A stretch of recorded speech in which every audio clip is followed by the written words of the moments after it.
Welcome to WAVE 101 Lesson 2. Today Denise is going to talk about desire-led and discipline-led Bible study. And I'm going to help you learn how to see things in the Bible with a second example. Here's Denise.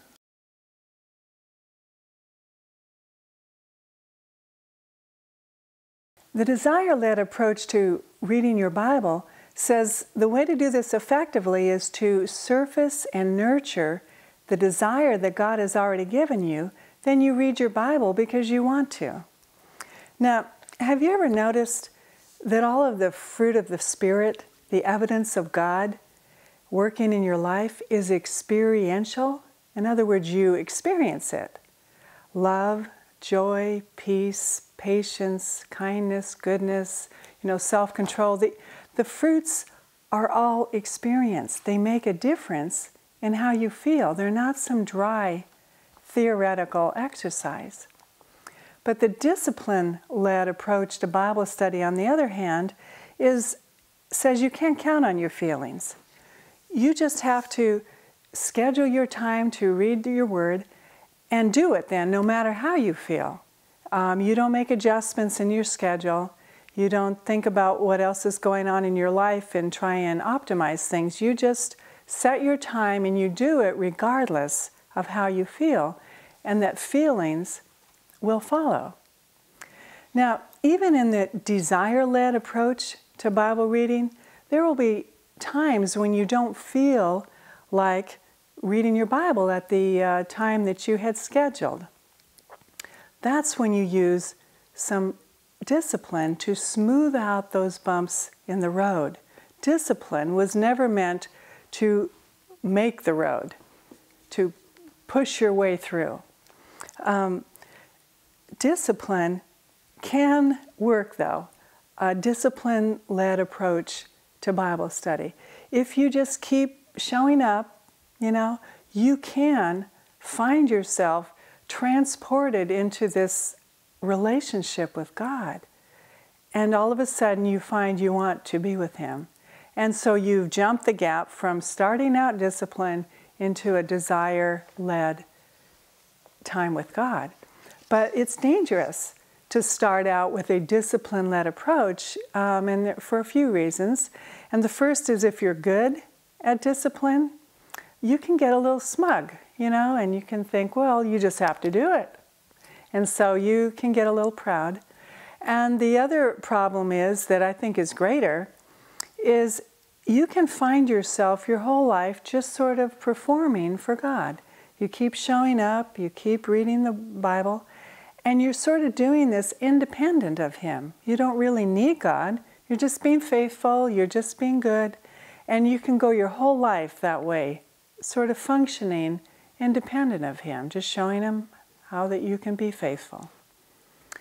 The other problem with the discipline-led approach is, if you're not good at discipline, you can quickly become disheartened and discouraged because you can't, make yourself be regular.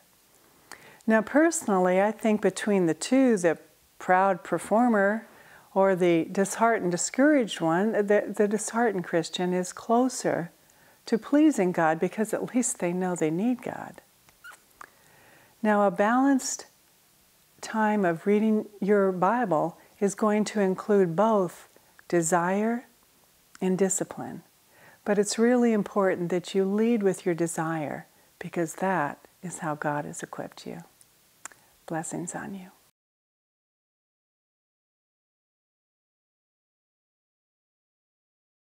The first step in devotional Bible study is learning to see the facts in the passage. Today we're going to go over a second example to help you learn to see the facts in a passage. The example is taken from Mark chapter 12, beginning with verse 41. And he sat down opposite the treasury and began observing how the people were putting money into the treasury. And many rich people were putting in large sums. A poor widow came and put in 2 small copper coins, which amount to a cent.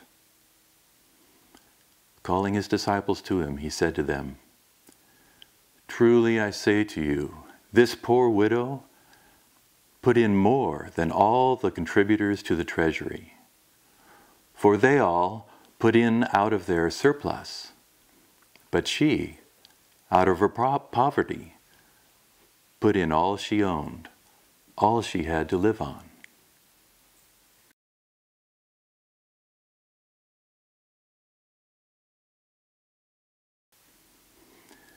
Okay, in this first step, the goal is to withhold judgment.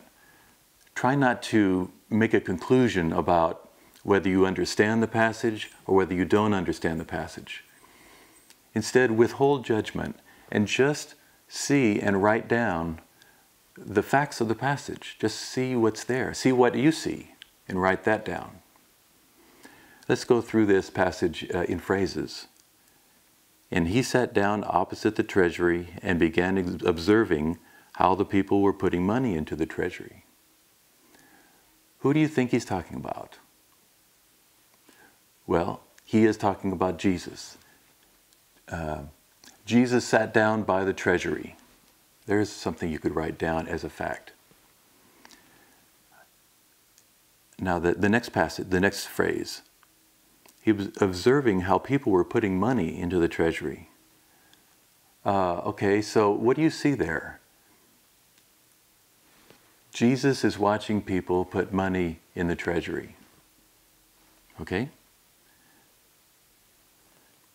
And many rich people were putting in large sums. What do you see there? I mean, you can picture this. Here are these rich people and their clothes. They're putting in large sums of money. You can picture this, but let's state it as a fact. Many rich people are putting in large amounts of money. That's something you see, so you can write it down. A poor widow came and put in 2 small copper coins, which amount to a cent. What do you see there? A widow came, a poor widow came and put money in the treasury. Another thing that you could see is she only put a couple of cents in the treasury, a very small amount. Do you see what I mean? You're just surfacing what you see. Calling his disciples to him, he said to them, "Truly I say to you, this poor widow put in more than all the contributors to the treasury." You could see, what do you see in this phrase? Jesus teaches his disciples about the poor widow. What does he say about her? The poor widow put in more than all the rich people. Wow, how about that? Okay, let's go to the next verse and see what you see in this verse.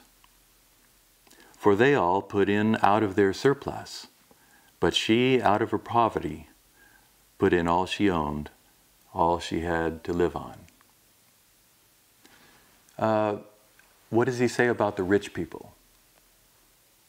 He says, the rich put in money from their surplus. And about the widow, what does he say? The widow put in all she had to live on. This is surfacing what you see in the passage, the facts of the passage. This is getting the ideas of the passage up into your mind, and so you can explore them in the second, third, and fourth steps of devotional Bible study. Next time, Denise is going to talk about Mary and Martha, an example of desire-led and discipline-led motivation. We're going to talk about seeing things in the Bible with a third example. Lord bless you.